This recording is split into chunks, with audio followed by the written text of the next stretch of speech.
Hello everyone, আজকে দেখো এই বোনটা আমার কাছে এসেছে। ও কিন্তু এখন ট্রিটমেন্টের মধ্যে রয়েছে। আর ওর যে প্রবলেমটা, ওর হলো অ্যালোপেশিয়া। আমার যেরকম অ্যালোপেশিয়া ইউনিভার্সালিস, ওর হলো অ্যালোপেশিয়া এরিয়েটা, যার জন্য ওর মাথার চুল কিন্তু পুরোপুরি ঝরে গিয়েছিল।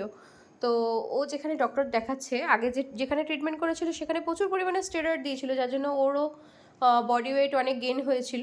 কিন্তু এখন দেখো অন্য এক জায়গায় দেখাচ্ছে। আমি যদি কেউ নাম্বার চাও, ডক্টরের নাম্বার আমি দিয়ে দেবো। তো ওর দেখো এখন কিন্তু হেয়ার গ্রোথ চলে এসেছে। যেহেতু ও একটা প্রফেশনের মধ্যে আছে, ওকে বাইরে বেরোতে হয়, তো সেই জন্য ও আমার কাছে আজকে এসেছে। আর ও একটা উইক পছন্দ করেছে, তো ও পরে একটু তোমাদেরকে দেখাক। একটু পরো। মাথা তুলে নে, না না, মাথা তুলতে হবে না, মাথা তুলতে হবে না। আমি পেছনের দিকে আর ফ্রন্টের দিকে একটু লুকটা দেখাবো। মাথার এই জায়গাটায় হাত দাও।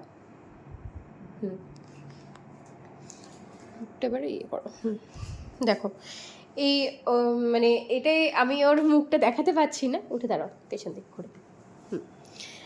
আমি ওর মুখটা দেখাতে পাচ্ছি না, কারণ হলো গিয়ে আমি চাইছি না যে ওর মুখটা সবাই দেখুক। যাই হোক, ওকে কিন্তু এই ইয়েটা পরে, এই উইকটা পরে ভীষণ সুন্দর লাগছে। আর তোমাদের যদি এরকম কিছু প্রয়োজন হয় অবশ্যই আমাকে জানিও। আর এইটুকু বলি, মেয়েটি কিন্তু একজন বিখ্যাত সিঙ্গার। আর আমি কিছু বলতে চাইছি না। তো চলো, যদি কারোর এরকম প্রয়োজন হয় কিছু, আমার সাথে যোগাযোগ করবে। আর ডক্টরের নাম্বার যদি কারোর খুবই আর্জেন্ট থাকে, সে আমাকে বলো, আমি এই বোনটির কাছ থেকে নিয়ে তোমাকে দিয়ে দেবো। টাটা।